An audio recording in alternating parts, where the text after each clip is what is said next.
You believe you're one all-nighter away from that breakthrough. One more sacrificed weekend, one more 5 a.m. alarm, one more skipped lunch, and you'll finally get the success you've been chasing. But what if that next big push isn't taking you to the finish line? What if it's taking you straight to a total breakdown? The great promise of hustle culture is that relentless, brute force effort is the key to achievement. But that's a lie. And it's a lie that is actively destroying your productivity, your creativity, and your well-being. For years, we've been sold a simple, seductive equation. More work equals more success. It's glorified on social media, preached by gurus, and hammered into our corporate culture. The message is clear. If you're not grinding, you're not trying. If you're not exhausted, you're not ambitious enough. This relentless push has become a lifestyle, where being constantly busy is mistaken for being effective. But the data tells a very different story. Recent studies show that burnout is an all-time high, with some reports indicating that 2/3 of employees are experiencing it. And it's hitting younger generations the hardest, with a staggering 77% of millennials reporting they've experienced at least one symptom of burnout.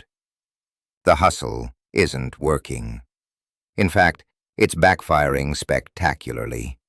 The truth is, the path to achieving more isn't about pushing harder. It's about working smarter, in a way that actually aligns with how our minds and bodies are built. Today, we're going to break down the great lie of hustle culture and show you the proven, sustainable path to achieving more than you ever thought possible. Not by forcing it, but by finding your flow. Section 1. The Anatomy of the Lie. Why Hustle Culture Fails. The central promise of hustle culture is simple. Pour in more hours, get more success. The problem? It fundamentally misunderstands human biology.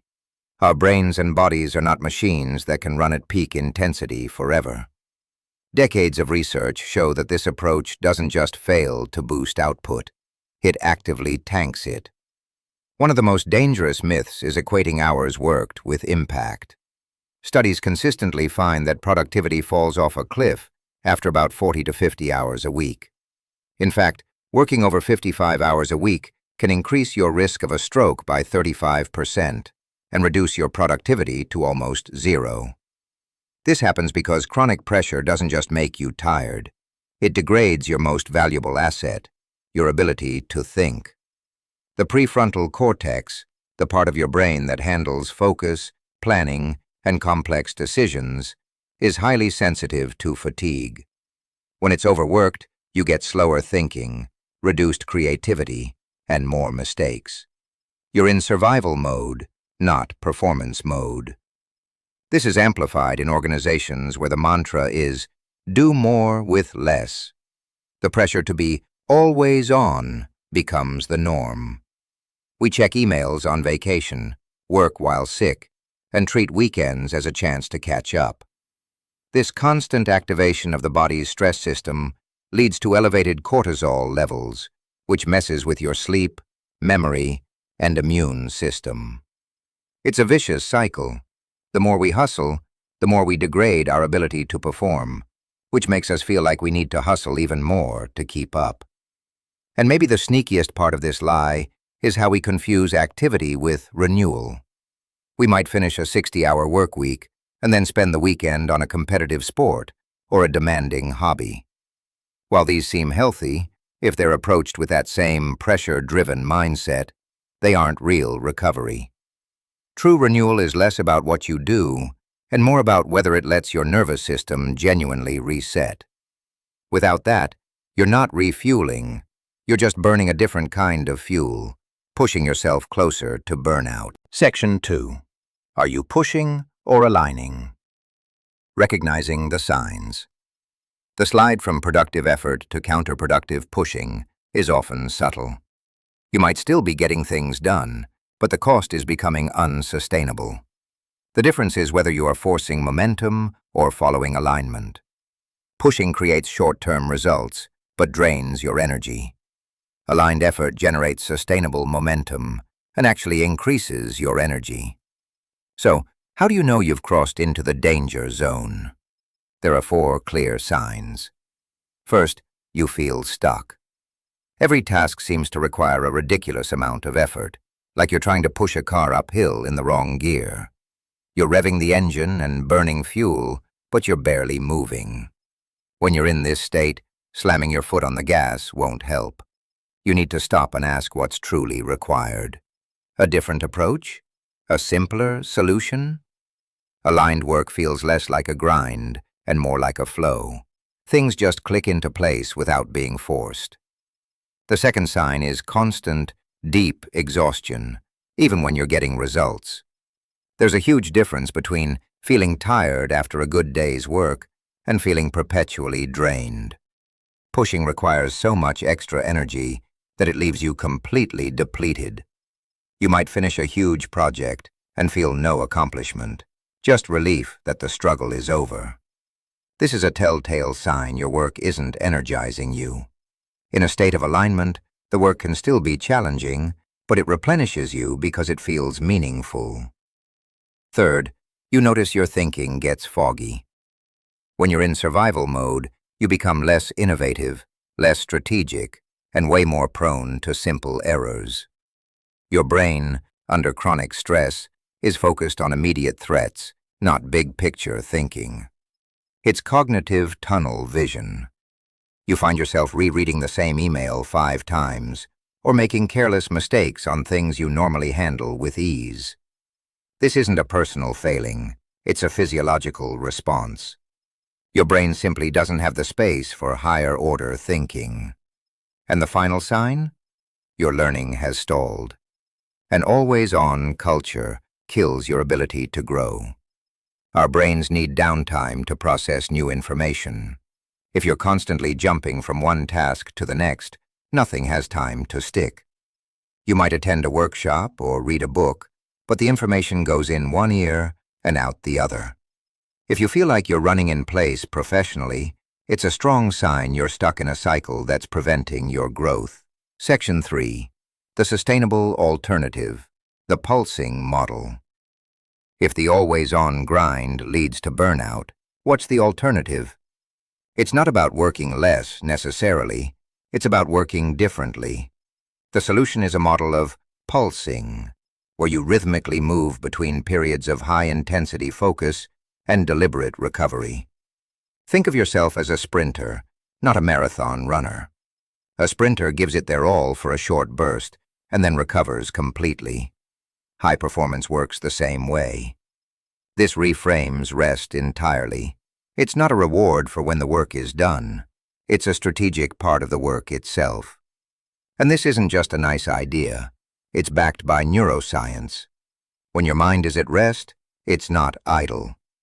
It activates a brain network known as the default mode network, DMN. This network is crucial for integrating information and sparking new ideas. It's often during these moments of doing nothing, like staring out a window or taking a walk, that you have your breakthrough insights. Your brain is finally able to connect the dots.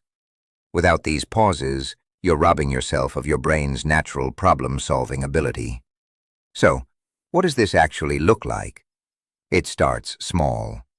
It means taking real breaks, not just eating lunch at your desk while answering emails, but genuinely disengaging.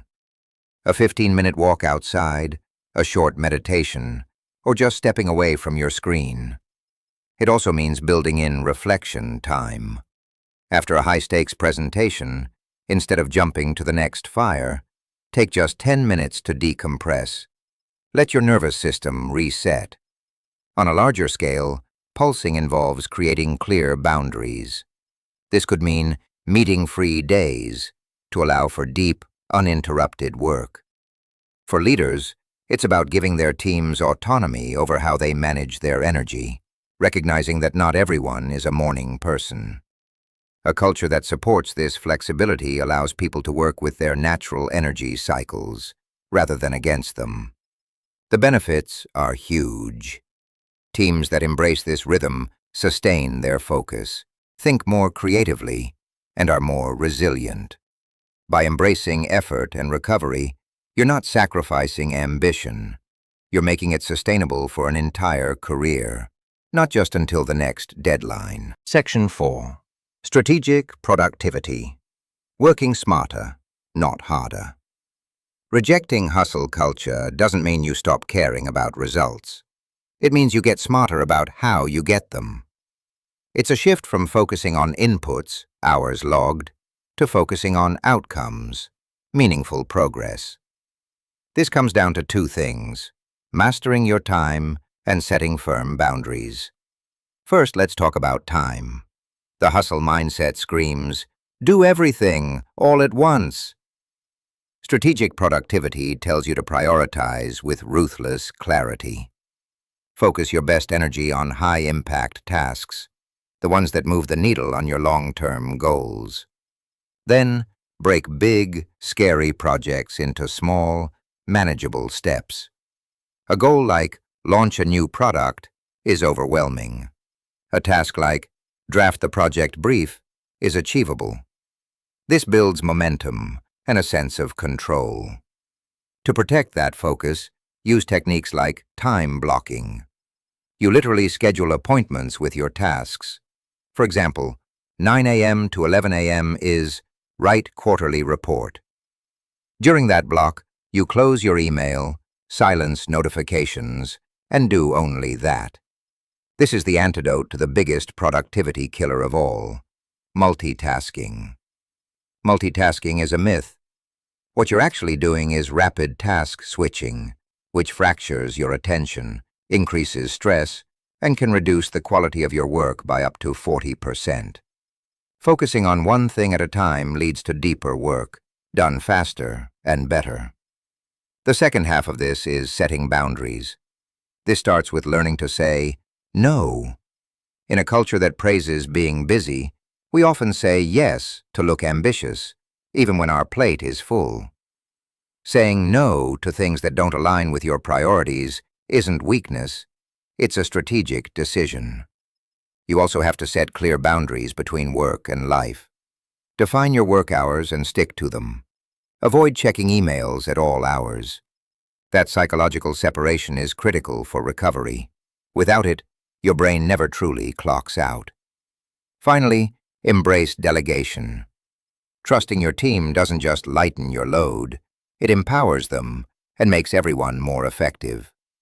By combining smart time management with firm boundaries, you move away from the brute force approach of hustle culture and into a more elegant and sustainable way of working. Section 5. Rejecting hustle without rejecting growth. Let's be honest. One of the biggest fears in stepping away from hustle culture is being seen as lazy or unambitious. There's a powerful story out there that says if you're not constantly grinding, you've given up. But that's a false choice. You can be deeply committed to your growth without buying into the toxic rules of hustle culture. In fact, true growth is often choked out by the very things the hustle demands. First, consciously reject the productivity advice that causes more stress than it solves. The self-help world is full of gurus promising to turn you into a hyper-efficient machine. But you are not a robot. Growth doesn't require you to erase your own humanity. If a 5 a.m. miracle morning leaves you exhausted by noon, it's not for you, and forcing it will only hurt your performance. Next, start playing the long game. Hustle culture is obsessed with short-term results. It makes you prioritize what feels urgent over what is truly important. Instead of being hyper-focused on this week's output, get more interested in your 5-year outcomes. This long-term view lets you make smarter decisions. You can invest time in learning a difficult new skill, even if it slows you down temporarily, because you know it will pay off for years. This also means accepting that unproductive days are a normal part of the journey. Some days you'll feel tired or uninspired. In the hustle mindset, these days are a source of guilt. But in the long run, a few off days don't matter. Pushing through often leads to sloppy work and burnout, whereas taking the day to rest would have been the more productive long-term choice. Ultimately, rejecting hustle culture is about redefining success for yourself.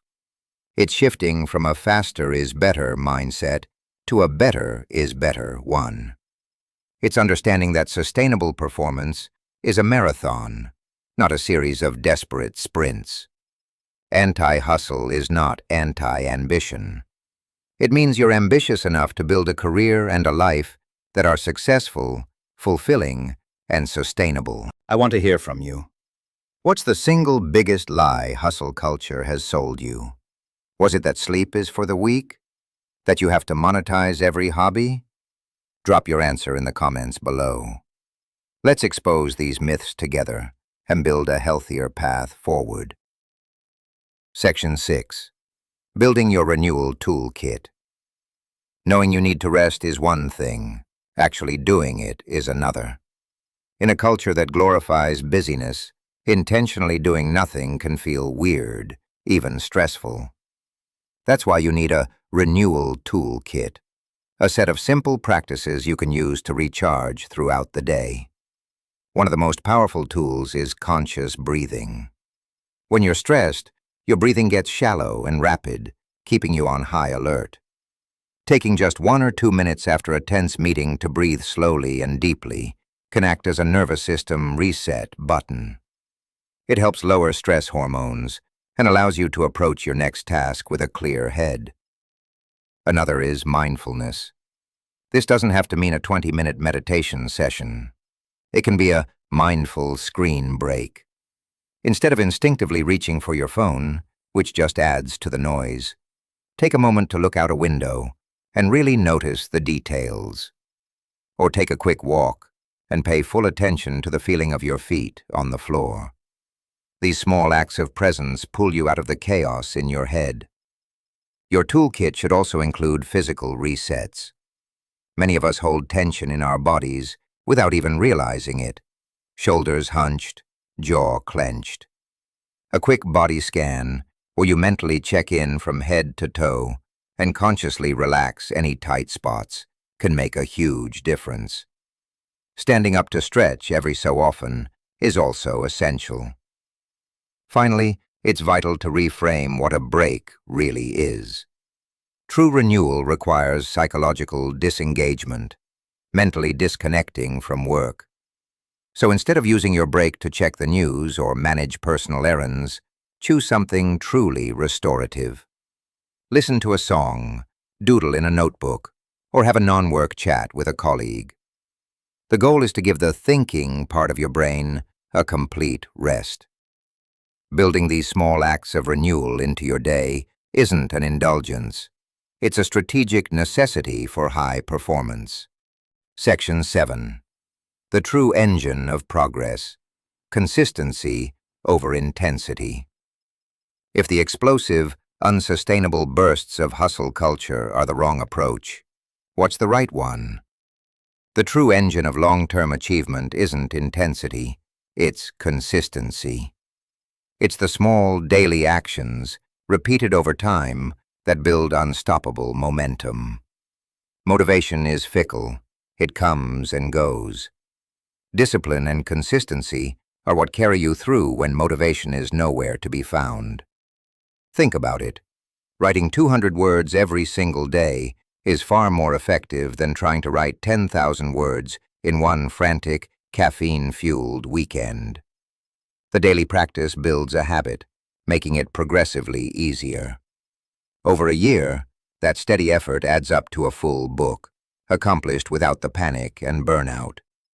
When habits become automatic, progress continues almost on its own. But there's a critical difference here. This isn't about forcing consistency with a routine you hate. That's just hustle culture in disguise. A grind masquerading as discipline.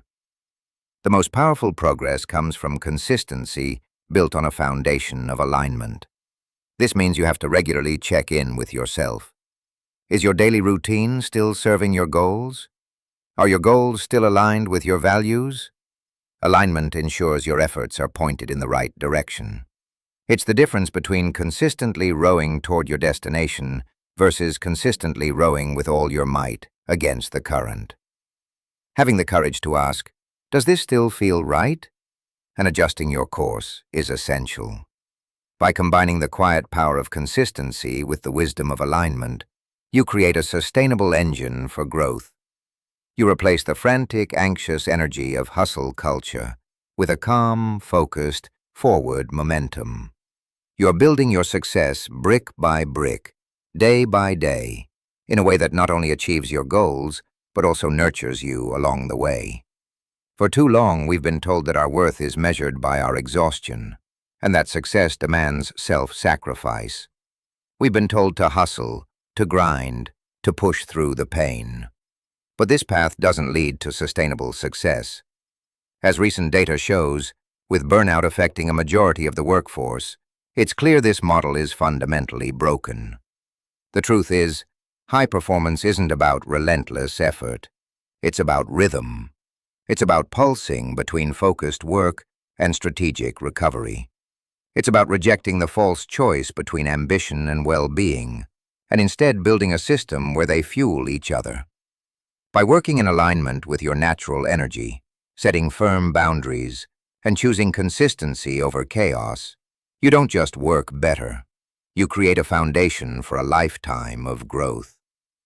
So it's time to let go of the lie. Stop chasing burnout. Stop measuring your days by how busy you were, and start measuring them by how aligned you felt. Your best work, your greatest ideas, and your most fulfilling life aren't waiting for you at the end of another all-nighter. They're waiting for you in the rhythm of a life lived in alignment.